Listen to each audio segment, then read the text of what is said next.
cara no copa do sola so so si ala patore chẳng sao mà mình đưa ra đấy sao là bây giờ sách của này cái mà nó có bắt đầu đi cho nó về chuyện mà mỹ quốc cho đấy nó về là ý của linh sinh so nó có bắt đầu vào cho nó về chuyện mà đấy cho nó về chuyện mà so solution là cho nó về chuyện mà rồi cái nó có bắt đầu số là cái cho nó này anh nhớ ra mà đấy anh tu sĩ amen amen nó có bắt đầu số là cái nó có bắt đầu vào Giêsu cho đấy Giêsu cả nó có bắt đầu cái ông rồi nó có bắt đầu thì cho nó về chuyện mà mỹ quốc cho đấy cho nó về lãng phí rồi solution là tiền toa đấy là đấy tiền toa này ra đấy cũng gì vậy mà nó có bắt đầu xong cho nó về bộ lãng phí mà nó có bắt đầu mà anh Giêsu đấyဆိုတော့ကျွန်တော်ဘဝမှာကျွန်တော်လွတ်မြောက်တဲ့အရာလေးတစ်ခုရှိတယ်။အဲ့ဒါပဲလဲဆိုတော့ဒီဘုရားစကားအများကြီးတွေမှာကျွန်တော်ဘုရားစကားကိုကြားတယ်။ကျွန်တော်အခန်းကြီး14နဲ့ကျွန်တော်အပြောင်းလဲတယ်။ကျွန်တော်အခန်းကြီး14အနေ6မှာယေရှုကငါသည်လန်ခီဖြစ်မာကြားလည်းဖြစ်ဖြစ်တယ်။အသက် တက်လည်းဖြစ်အဲ့ဒီစကားလေးသုံးခွန်းနဲ့ကျွန်တော်ဘဝတစ်ခုလုံးလုံးရောက်ပါ။ဟာယေရှုကငါသည်လန်ခီဖြစ်တယ်မင်းတို့ရဲ့ဘဝလမ်းခီးမှာတဲ့မင်းတို့လမ်းခီးမှာတဲ့မင်းတို့ငါ့ကိုဆောင်တာငါပိုင်မင်းတို့ရဲ့လမ်းခီးက6နန်းတယ်ကျွန်တော်ကယုံကြည်သူတယောက်ဆိုတာကကယ်တင်ရှင်းရပြီးတော့တခါတည်းကောင်းမြင်ရောက်သွားတာမဟုတ်ဘူးလားလောကမှာအသက်ရှင်ရပြီလောကမှာအသက်ရှင်ရတဲ့အခါမှာယေရှုကပြောတယ်ငါဒီလမ်းခီးအဲ့ကျွန်တော်တို့ရဲ့အိမ်တော်မိသားစုတွေထဲမှာယေရှုကပြောတာလေကျွန်တော်တို့ကလောကမှာအသက်ရှင်ရသေးတယ်ဆိုတဲ့အခါမှာကိုယ့်ရဲ့မိသားစုတွေထဲမှာယေရှုကပြောတာငါဒီလမ်းဖြစ်တယ်ဆိုတော့သူရဲ့ကျွန်တော်တို့ရဲ့အသက်တာထဲမှာယေရှုကကျွန်တော်တို့ရဲ့သွားလာလှုပ်ဆောင်တဲ့အရာတွေအားလုံးကိုသူကပြင်ဆင်ပေးမယ်၊ပွဲကာပေးမယ်၊လမ်းပြပေးမယ်ဟုတ်လားအလင်းပေးမယ်ပြောချင်တာငါဒီလမ်းဖြစ်တယ်လမ်းဖြစ်တယ်ဆိုတော့ဒါကြောင့်ကျွန်တော်တို့ရဲ့လမ်းမှာယေရှုမှာပါ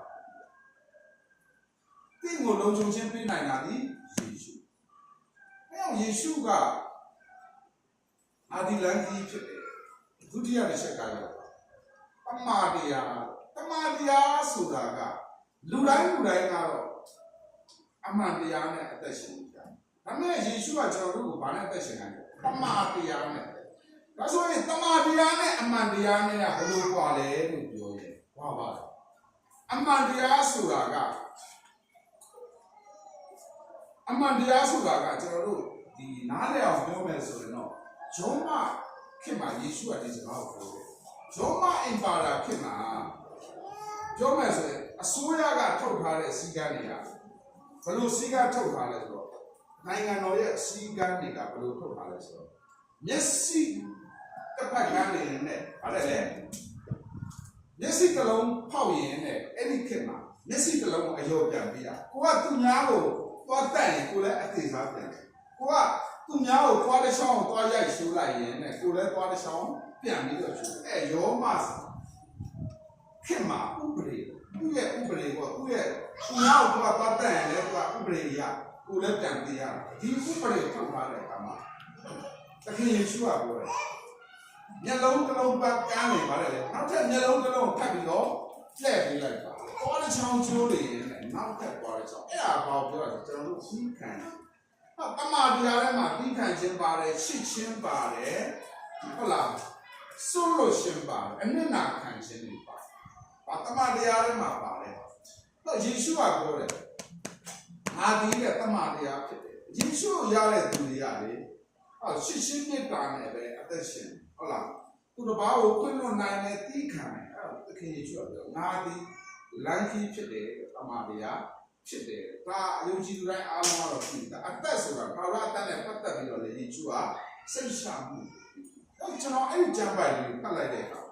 ကျွန်တော်လွတ်မြောက်တော့တကယ်တော့ကျမ်းစာလေးတော်တော်လေးပဲရိုးရှင်းတယ်ယေရှုကငါတည်တဲ့လမ်းကြီးဖြစ်တယ်တမာတရားဖြစ်တယ်အသက်လည်းဖြစ်တယ်တမာကျွန်တော်တို့ယုံကြည်သူတွေကိုတမာတရားနဲ့အသက်ရှင်စေကျွန်တော်တို့ရဲ့လမ်းကြီးမှာယေရှုကငါပြင်ဆင်ပြီးအသက်ကောက်ရတယ်ဆိုတော့ဒါကျွန်တော်တဘဝလုံးလုပ်ကြတာဒီကျမ်းချက်ကျွန်တော်လုပ်ကြ So, and the man make out of that, no bad, she must also. Do you know bad or not? You agree on it. So, I did the second name. Toma.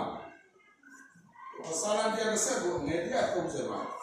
Do you agree on it? No bad or good actually, a lemon be Malay Mado to Lima. No bad or it's not meet us with them. Who get other meeting or Dino bad or school. Dick Mali, no bad or Machine Precham. Clearly, or no bad or Machine Kama. Just see that we are a social man. What the nearest line of my Chile. Nalima. That clear out more about than a say. Gay young soul, you are 8 days. I saw them to say them. I swear. Hello, there's a lot. Oh, my lady, I will do a chaos with you. 8 bones and you damage you. What them are called without me. For without any formality, I will fall. The toilet, lady, I call my name, a government maybe. What them are one, I can't even be your for below. Any government, I know that. That are my youth that I'm what the car is in. Jan Pisina, hey, ballet, sorry by the car in now. I go to them out. You know, a pine the cooperative, only by you, a tie you, generally. What the American, I don't know, look below it. Wow, look up. And then Mila, say you're a million cardinal. To gain so in a gain them, I am you, don't mess with. I don't know. And I want to know, Chile, Bataria, Bakilo, you killer. Amadia, Amata Dimishida, Amata Dishigo. Not the Mata Dimishida, Ama, Luria, Piao, Jono, Chimachide, Ama, Dia, Yaji, will tell her. I was a little Julia, the Galama, Amata Dina, yes, and I'm a attention that book. No, there's a level. Yoshima. I feel there's a chance I so I see a pet or a Janchabo, no, Joshua can master. Pishima, Chile, Joshua Gajaroli, Moshi, Usam, Moshi, keep the one, Joshua, the piano would like the Kame, the Italian Juligo, Moshi, Usam, Kame, Moshi, got the man, the Abian for one, any Juligo, Usam, we have a blue, we call it, Joshua, we call it. Joshua, who was we call there, Kama, Joshua. Nati, you gave Usam Boya,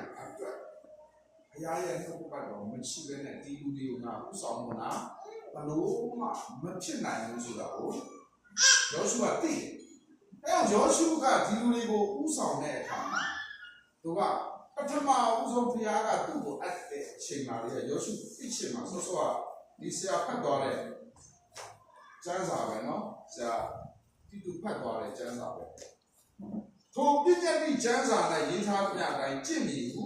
စောင့်ရှောက်ခြင်းလို့ငါကျန်းစာကိုမဖတ်မရွတ်တယ်မနေနေညမပြတ်ကြည့်ချုပ်ခိုင်းရရတယ်တို့ပြုရင်သင်ပြီးအကြံထားမြောက်အောင်ဒါကြောင့်ကိုယ့်ရဲ့ဘဝမှာယောရှုကလေသူကဣသရေလလူမျိုးတွေကိုဥဆောင်ဖို့ရန်ဆိုတာသူ့ရဲ့အကြံအစီနဲ့မလို့သူမလုံနိုင်ဘူးဆိုတော့သူကိုယ်တိုင်ဒါကြောင့်သူကဘုရားမပါရဲ့ဒီလူတွေကိုဥဆောင်ဖို့ဆိုတာဘလို့မှမဖြစ်နိုင်ဘူးပြီးတော့ဒီလူတွေကိုလည်းသူကဒီနောက်ပတ်တော့မရှိဘူးဆိုရင်ဒီလူတွေရဲ့အသက်တာမှာပျက်စီးနိုင်တဲ့ဆုံးရှုံးနိုင်တယ်ဒါကြောင့်ကျမ်းစာကိုလည်းမင်းတို့နှင်းရမပြတ်ဆင်ရှင်ဖတ်ရှုပါဒါကြောင့်ကျွန်တော်တို့ကျမ်းစာကိုကြည့်လိုက်တဲ့အခါမှာယောရှုကိုကြည့်လိုက်ရင်တကယ်ပဲဂရိတော်ပြည်ကိုဝင်တဲ့အခါမှာဘုရားကခိုင်းတဲ့အရာတွေယေရီခေါမျိုးယေရီခေါကိုတိုက်ပါဘုရားကခိုင်းတဲ့အခါမှာသူကကျွန်တော်တို့လူနည်းနဲ့မစင်ပါယေရီခေါမျိုးခုနပတ်ပါယေရီခေါမျိုးခုနပတ်ပါဆိုတော့ဂျောရှုကယေရီခေါမျိုးဘယ်နှပတ်ပါလဲခုနပတ်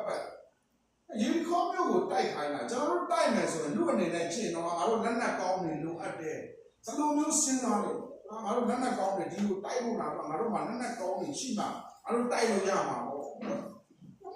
ရားတိုက်ခိုင်းတဲ့နေရာအရာအော်စရာကောင်းဂျောရှုရဲ့တော့ယေရီခေါမျိုးကိုတွားပြီးတော့သိတယ်အဲ့ဒီယေရီခေါမျိုးကိုသိဖို့ရအတွက်တဲ့ဘာလို့ခိုင်းလဲဆိုတော့ ကျွန်တော်ထင်တာကတော့ကျွန်တော်တို့လူလို့ဆိုတော့ဘုရားပြောတာအော်လက်နဲ့ကောင်းနေနိုင်ချပေးနေတာကိုစဉ်းစားရစီအမဟုတ်ဘူးလေအဲ့ဒီကောင်းမျိုးခုနပတ်ပတ်ဆိုတော့ရောရှိအနေနဲ့ကျွန်တော်စဉ်းစားကြည့်တယ်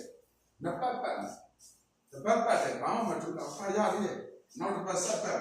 ဘာမှမထူတော့ဘယ်တော့ပတ်ပြီးတော့ဟာဘာအကြောင်းမထူဆိုရင်တော့နောက်ကိုစုံနိုင်ဒါပေမဲ့ဘုရားကပြောထားတာရောရှိတဲ့ဒီကောင်းမျိုးကိုခုနပတ်ပတ်ဘုရားကအဲ့ဒီမှာဒီကောင်းမျိုးကိုခုနပတ်ပတ်ခိုင်းတဲ့အခါမှာဒီကောင်းမျိုးကပြိုကျသွားတယ်ဆိုတာကိုပမာချမ်းစာထဲမှာရှိတယ်ကျွန်တော်တို့ဘုရားနည်းနဲ့လုပ်နေတယ်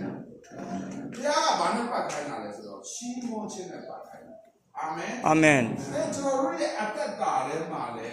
ကျွန်တော်တို့ရဲ့အသက်တာမှာချီးမွမ်းခြင်းနဲ့အသက်ရှင်တယ်ဆိုရင်ကျွန်တော်တို့ထဲမှာရှိနေတဲ့စာရန်ရဲ့မျိုးရိုးမျိုးပြတွေကပြီးတယ်